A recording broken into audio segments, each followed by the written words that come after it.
Went all the way to the fence here, and then went down there, turned around, and came back. And they puttered around a little bit. They checked out this area. Here's pretty distinct there.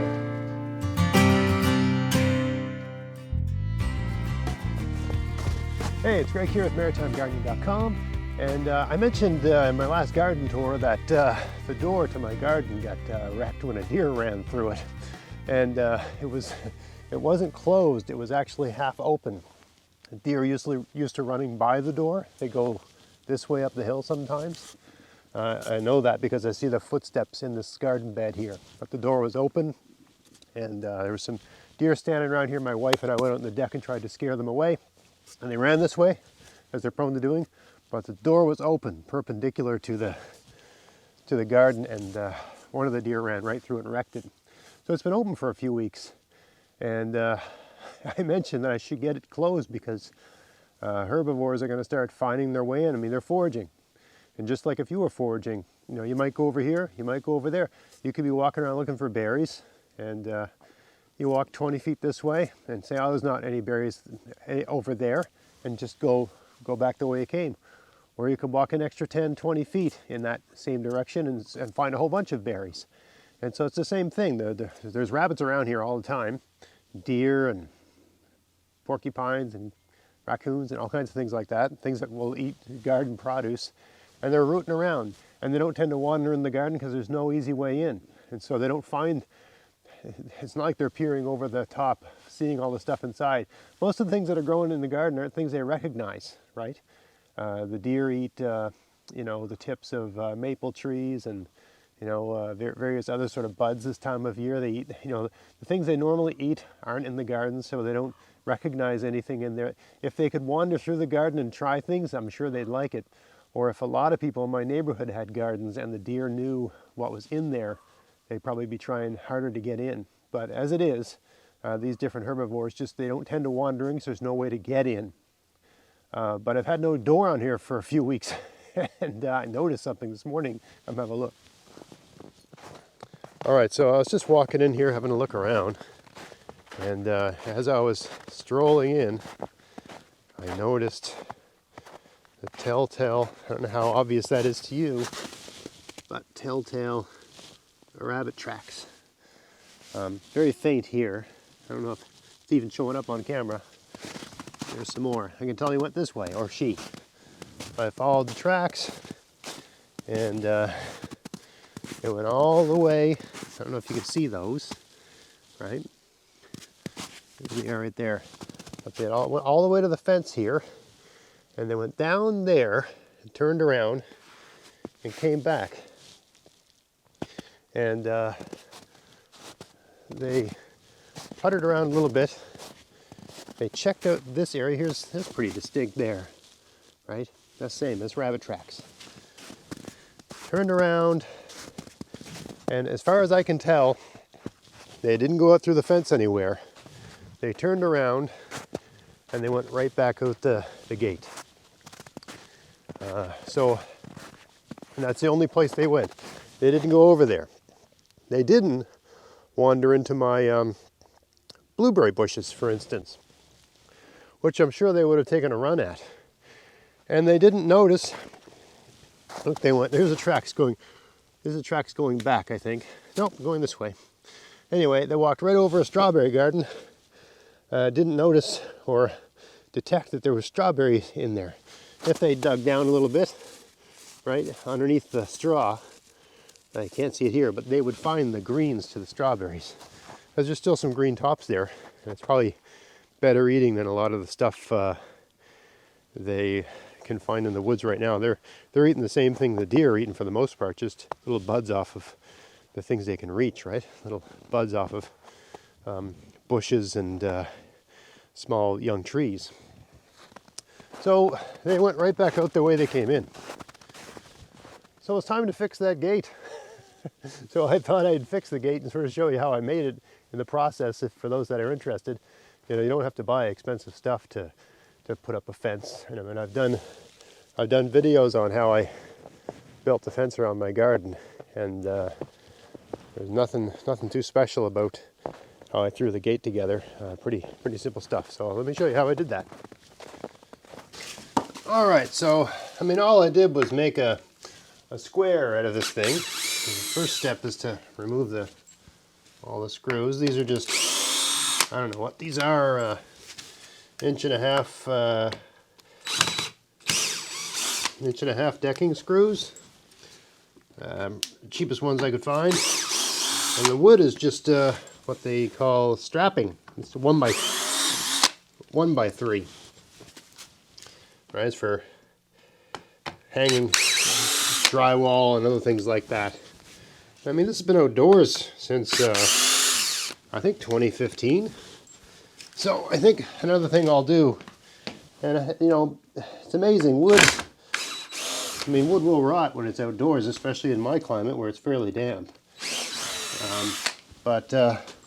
Boy, if it's not touching the ground, it lasts a while. And sometimes it's better to let it age a little bit before you treat it with anything. But I'm gonna sort of stain it a little bit today. Just put some preservative on it. And I don't really have anything, you know, that is technically what you might call wood stain.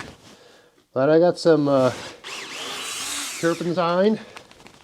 I have linseed oil, and I got some black paint. So I think if I combine those three things together, 1/3 parts each, I'll get a pretty good wood preservative.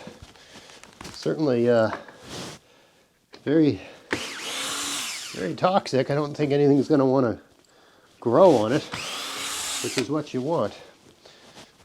I mean, you can use water-based things, and it's just what I got.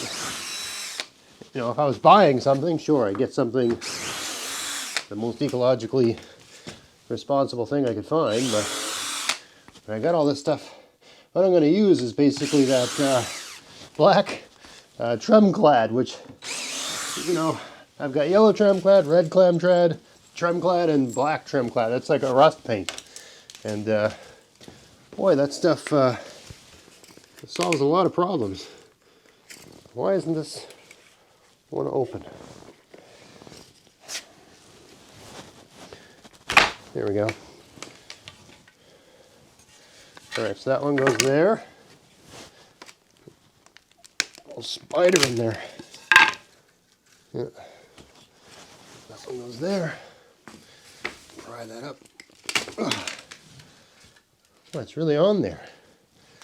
Just put that there so I remember its location.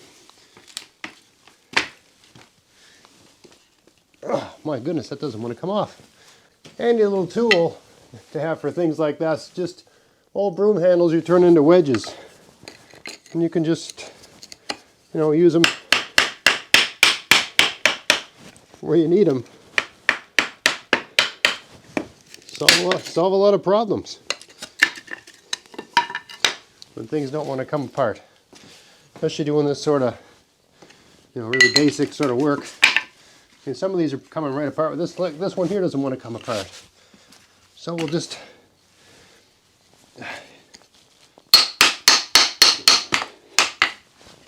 use the wedge like a little mallet.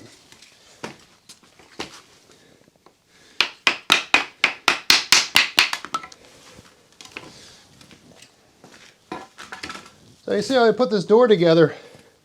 All I did when I initially built it is I laid these 1x3s down, and where they butted up together, I just put a staple across that area just to hold it in place. So the only thing holding this together here is the flimsiest of things. Is just I got staples sort of spanning the little gap, right? Because, you know, you think of your staple, it's like an H. So I just got one side of the H on either side of the gap to hold it together. So that's all I did to get the basic structure laid out, right? So now I just got to remove this old Remove this old chicken wire. Not going to go crazy here. Should kind of wants to pull off, but at the same time it doesn't. I'm not going to go crazy here. Maybe if I got a pair of gloves on, this would be easier. Of course, I found 3 pairs of gloves, and they all had only one, not pairs, 3 gloves, and they were all right hands. But anyway, let's get this. Now, I'm not going for looks here, right? Just function. You'll find you spend a lot less time getting stuff done if you focus on function. Looks takes time. Function's quick. I'm half pulling this thing apart in the process of getting this old chicken wire off.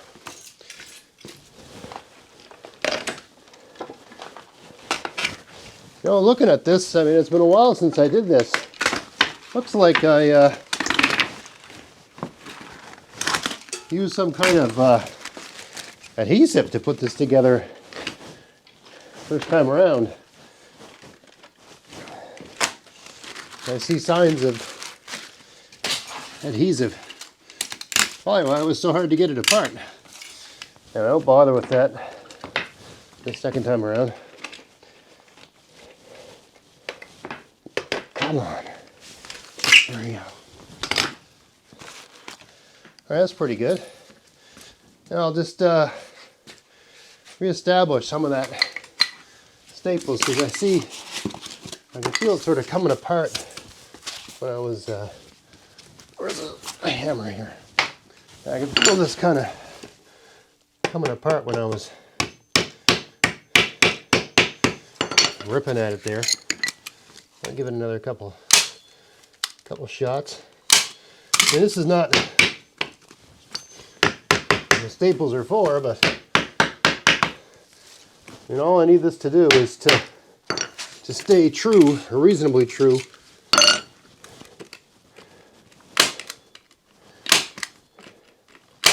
Alright, so this is just basically a tack. While I'm putting it back together. Alright, so I got that done. Now I just need these chicken wire. This stuff's kind of flimsy and annoying to work with.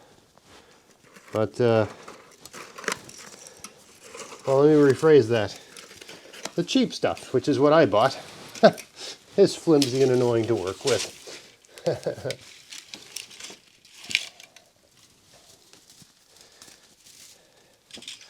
Very flimsy and very annoying to work with. But, well, like anything, you mess with it enough, you know, you get the hang of it.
I'm going to double this up just because I noticed sometimes there was one time I was out in my garden and there was a rabbit in there, and I chased him out of the garden, but the door was closed, and he ran right through the mesh like it wasn't even there. He literally jumped through it and came out the other side, and I fully expected him to come out the other side in pieces like he'd gone through a cheese cutter, but wasn't the case.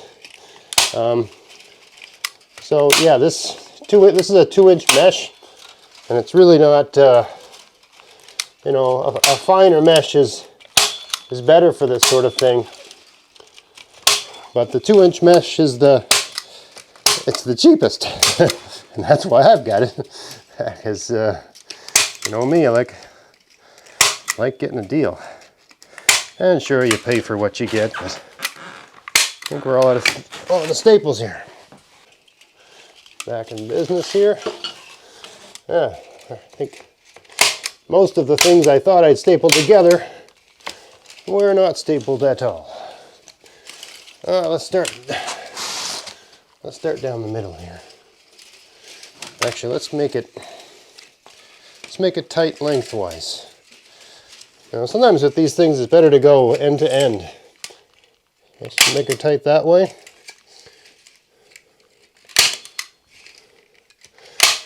And then side to side. Yeah, that's good. And then you just start working your way out.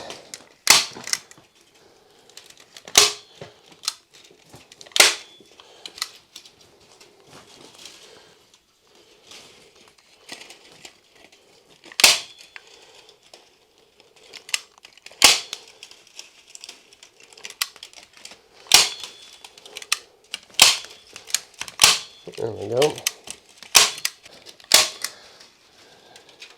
Again, middle out. I know I keep breaking these rules, but that's the... Oh, I've cut my finger somehow. You're working with this stuff with your bare hands, you're probably going to cut your hands at least once. And my advice would just be to, you know, get over it. learn to love it, as they say. Learn to like the cuts.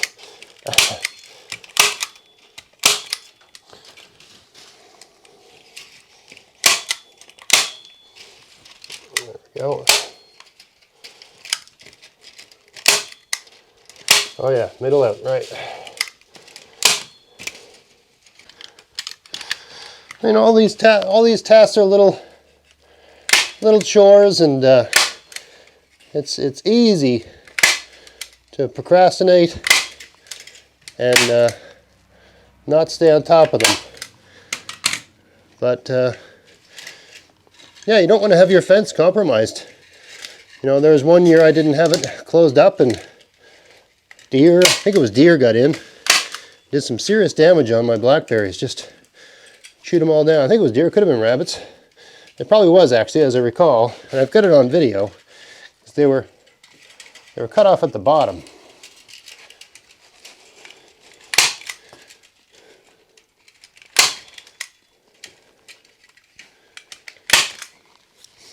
All right, that's pretty good. Not bad. All right, now we can put it back together just the same way it came apart. Right, that's the great thing about using this sort of approach. You can mend it. All right, for now I'm just going to tack these in place, because they might need a little adjustment.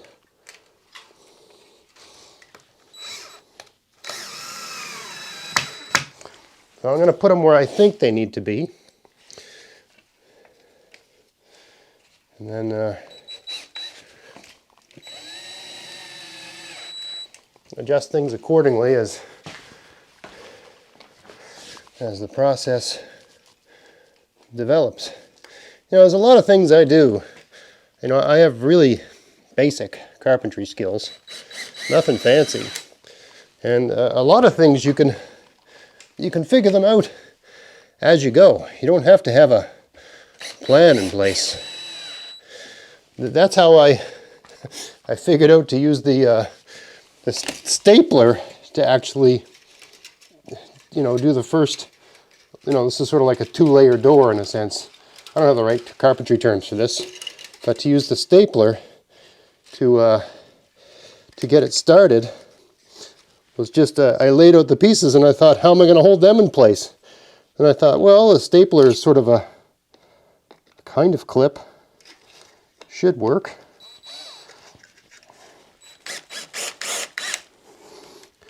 And I could have done this with shingle nails or something, but I thought the screws, I mean, these aren't even rust-proof screws, I don't think. But I thought the screws would be handy because they could, you know, come apart and go back together. Yeah.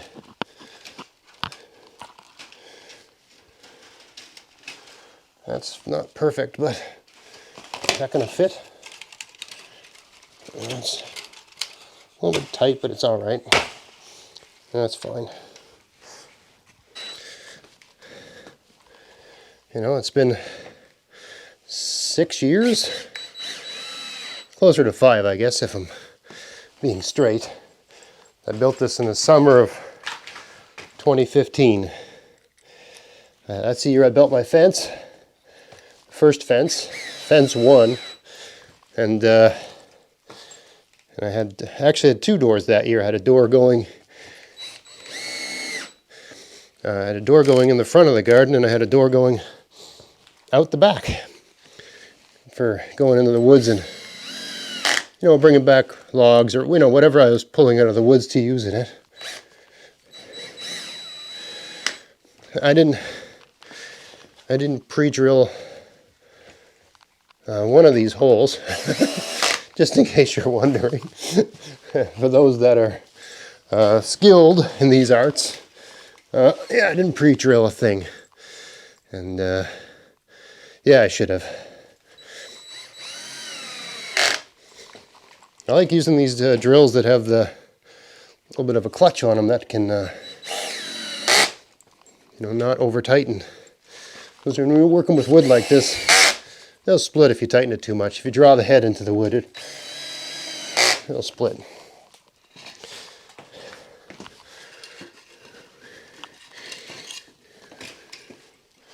Yeah, I thought that was too. Darn it.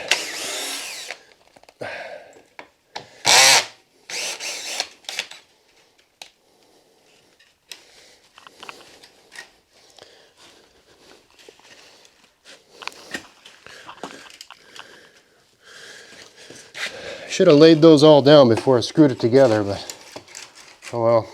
Here, usually just often with stuff like this, I'm kind of flying by the seat of my pants, just trying to get it done quick.